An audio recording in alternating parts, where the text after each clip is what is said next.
What's going on, Packers Nation? Welcome back to another episode of Packers Latest. I am your host, as always, Taylor Bretl, and I appreciate all the engagement on the recent episode. Been reading lots of those comments and been seeing the numbers go up, and it makes me happy to continue to work to build a strong community among fans of the green and gold Green Bay Packers. And even if you're an opposing fan watching these episodes to know what's going on with this Green Bay team, I welcome you as well. Feel free to subscribe, leave a like, turn on a notification bell so you know when these videos go live to stay up to date, to be one of the first ones in the news on the green and gold Green Bay Packers. But we got to jump right into this one, a packed episode yet again. We've had a couple of those back to back, and I just love this time of the year when there's so much to talk about and we try to get it all in a short amount of time. Let's fire it off here with the NFC and how that has shaken up. There was definitely some interesting results in Sunday's slate today. Maybe not some of the prettiest games when you look at the matchups, but they definitely had an effect in the NFC and on the Green Bay Packers, who played on Thursday, getting that win over Detroit 31-24. They got to sit back, watch some football today, and see how it affected where they sat within the NFC. Biggest game, I should say, today, in my opinion, biggest upset, I guess is how I want to word that. The Panthers taking down the Rams at home. Carolina getting a big win in front of their home crowd. The Panthers move on to 7-6 after this one, and the Rams drop to 9-3. So entering this game, the Panthers were 500, and the Rams were the number 1 seed in the NFC at 9-2. But with the Rams taking that loss and the Bears getting a win on Friday, the Chicago Bears are now the number 1 overall seed in the NFC. A wild season for Chicago, to say the least. Ben Johnson is doing magical things over there. You look at some of the rest of the NFC, the Buccaneers trying to get back on track. They get a win over the Arizona Cardinals to improve to 7-5. They were 5-1, I believe, have had a huge skid since then, dropping to 6-5. But this win bumps them up a little bit more over 500 at that 7-5 record. One of the wildest ones to me, in my opinion, is how the 49ers beat the Browns to improve to 9-4. But with how stacked the NFC West is, the 49ers are 9-4, and they're the 7 seed in the playoffs. I mean, this Niners team, and 49ers in general, as any Packer fan out there knows, are the Packers' kryptonite. You do not want to face them in the playoffs. And if this team is 9-4 and a 7 seed or maybe a 6 seed, good chance Green Bay could line up with them. But hey, we got a couple of weeks to go. But man, that is something to watch out for. But looking at this as a whole, you look at Chicago, like I said, moves up to that number 1 seed. They currently hold the tiebreaker over the Rams at this point in the season. But it helped the Packers in a sense. This tweet here says the Packers' chances to get the number 1 seed increased from 8% to 15% following that Panthers victory per the New York Times playoff machine. Interesting thing to look at. I know it's just a 15% chance, but you're not really going to have a high percentage when there's this many weeks left in the season and so many teams are knotted up like this. And when you have a team that's 9-4 and the 7 seed, absolute wild stuff. Look at the NFC playoff picture as a whole now. Not much true shakeup in the standings, but I feel like more, how this could work in the long run. Like we talked about, Chicago currently holds a tiebreaker over the Rams, but maybe they won't in weeks to come. The Packers yet to play the Bears, so how will that tiebreaker shake out? Lots to look at there. But number 1 seed, Chicago Bears, in order following Los Angeles Rams, Philadelphia Eagles, Tampa Bay Buccaneers, Seattle Seahawks, Green Bay Packers, and the San Francisco 49ers. A crazy time, a crazy, crazy time to be following the NFL in the thick of the season, especially in the gauntlet that the NFC is posting this year. But leading that gauntlet, as we've talked about multiple times already, it is the Bears. Unfortunately, it is the Bears. But hey, you got to tip your cap. You got to give credit where credit is due. I know maybe that's hard to say, but that's just the truth. That kind of rhymed? Maybe not. But let's get into this. We got to talk about the Bears. We'll get it out of the way, but we got to focus on them. They're coming up on Sunday. You cannot overlook this game. It's moved to America's Game of the Week for a reason. We'll start with the NFC North standings. Chicago, if you're the 1 seed in the NFC, you're going to be the number 1 seed in your division. 9-3. Green Bay Packers trail them by just a hair, 8-3-1. Behind Green Bay are the Detroit Lions at 7-5 in 3rd place, and the Minnesota Vikings, who got shut out on Sunday, now 4-8 on the season and last in the NFC North. Getting into some of these numbers for the Chicago Bears, lots and lots and lots to talk about the run game, which I'll get into in the next point as well. But we're going to look at their numbers offensively and defensively, specifically against the run, and then transition to see how the Packers could prioritize that. So offensively for Chicago, 153.8 rushing yards per game. That's the second most in the NFL and the most in the NFC.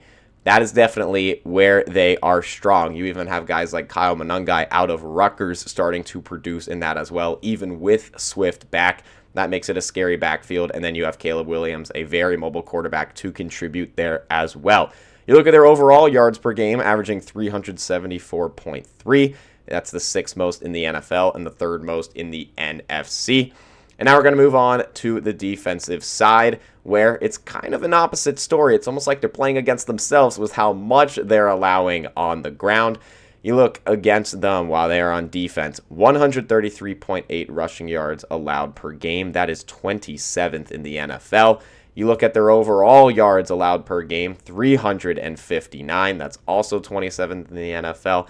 And with all those yards come points against you. That is 25.6 points allowed per game, 25th in the NFL. So if you're Green Bay, you're looking at this game, obviously there will be a lot to prepare for defensively. And this Bears team isn't just run. They can pass it as well, but the run game is definitely where they dominate. But you look at it on the other end, and they are thin on defense. They are rather weak, with all due respect. That is mainly just due to injuries. And you can see the bleeding hole in the Chicago defense where the Packers really need to attack. So we're going to get into that. Run. They have to prioritize the run against Chicago. Josh Jacobs, he's back. He's healthy. Didn't do too much in that game against Detroit, but didn't really need to. So, you can view it two ways. But looking at Josh Jacobs versus the Bears in his career, 5 games, 3 of them against the Raiders, 3 of them as a Raider, 2 as a Packer.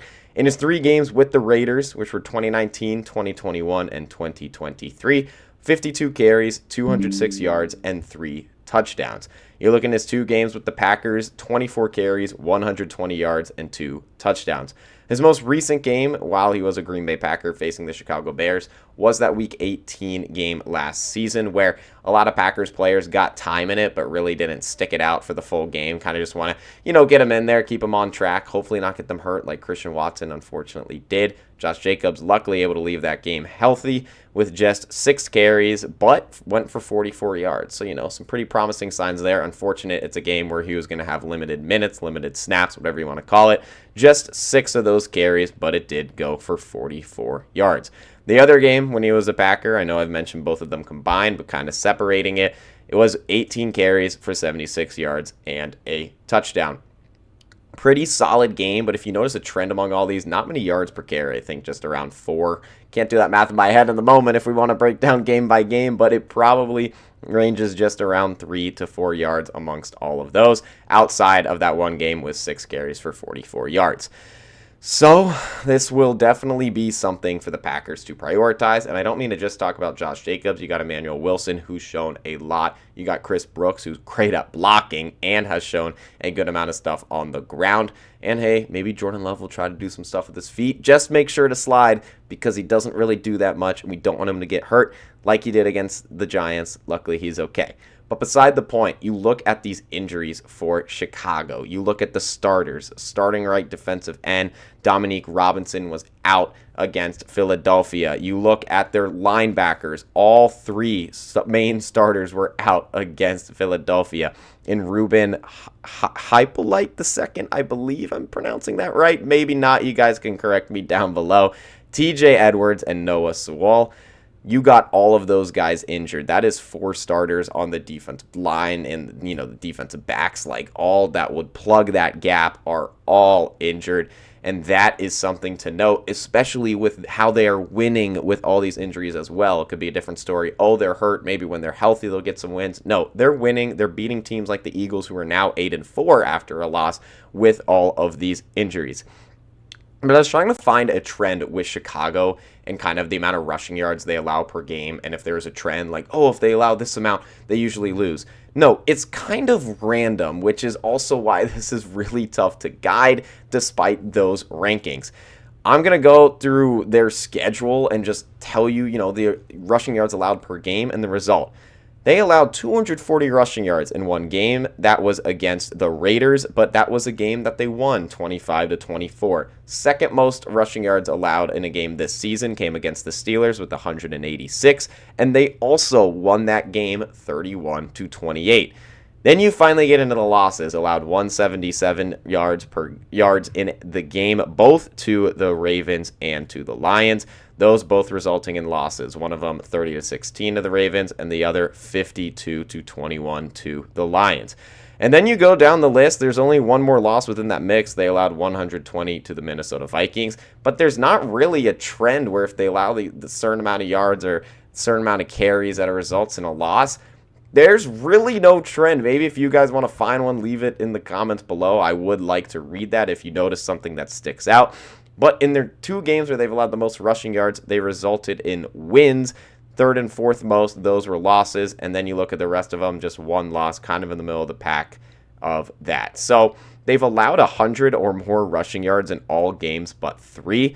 Those other 3 being 87 to the Eagles most recently, 46 to the Bengals, and 44 to the Saints. I don't know. Interesting stuff to look at. We'll get into it more as we go on through the week. But just looking at that broadly, it is really interesting to see that there's not really a trend. Maybe there's something I'm missing. Maybe there's something I'm overlooking. So make sure, leave that in the comments if you see anything. Or, if you think maybe by me just speaking, you noticed something that I didn't myself, feel free to drop that down below as well. But getting into our very last point, we got to talk about Pro Bowl voting is now open. I haven't touched on this yet. It opened on Thanksgiving, technically, but I'm a little late to the trend, so I apologize. I'm going to get that information to you right now. This comes from the NFL's website, so I'm reading it word for word, so credit to them for this because the Pro Bowl is something that's changing every single year, and you always want to kind of stay up to date on it so it makes sense for you guys, so it even makes sense for me because I feel like it changes every single year. So hopefully I read this smoothly first try. Let's give it a crack. This says the 2026 Pro Bowl game vote launched on Thanksgiving, and for the first time, the 2026 Pro Bowl games will move to the Super Bowl LX week in the San Francisco Bay Area. So I believe it's happening during the same week as the Super Bowl. Usually it's like that week before, like that little gap in time. I believe by reading this, it is the same week. Again, you can find this on the NFL's website if you want to reread it for yourself in case I jumped over anything, but that could be pretty interesting. This says for the voting, fans can vote as often as they would like to help determine the 88-man roster and send the league's best players at each position to the Bay Area for the Pro Bowl games starting on Thursday, November 27th is when the voting started. I apologize for being late, and it goes until Monday, December 15th. Interesting stuff to see there as well. I mean, the Pro Bowl voting is open clearly for a long amount of time. So get voting right now. Vote for your Packers. Maybe if you don't want to fill the Packers in every single slot, okay, I would. But hey, vote for the Packers. The Packers get underappreciated every single Pro Bowl. It feels like they barely get a Pro Bowler, and they are a playoff team year in and year out. It's kind of ridiculous. Get them in the Pro Bowl. There are multiple ways to vote that they put there as well. I mean, you can go to probowl.com/vote and find all the details there. That seems like the easiest way. And there's also, you can do it on the club's site. So I believe if you have packers.com in, then you do /pro-bowl-game/vote. That should also work. I read it like that. And you can also vote on social media directly on X by posting the first and last name of the player, tagging the player's official X handle, or creating a hashtag including the player's first and last name. It says all 3 of these methods must include either hashtag Pro Bowl vote or Pro Bowl vote. That seems worded wrong. Maybe I'm reading that wrong. Anyway, so many ways to vote. I want to get it out to you, but you can read it for yourself because I don't want to say anything wrong or jump over anything. The last point, it says during the final 2 days, December 14th and 15th, those social votes will count as double.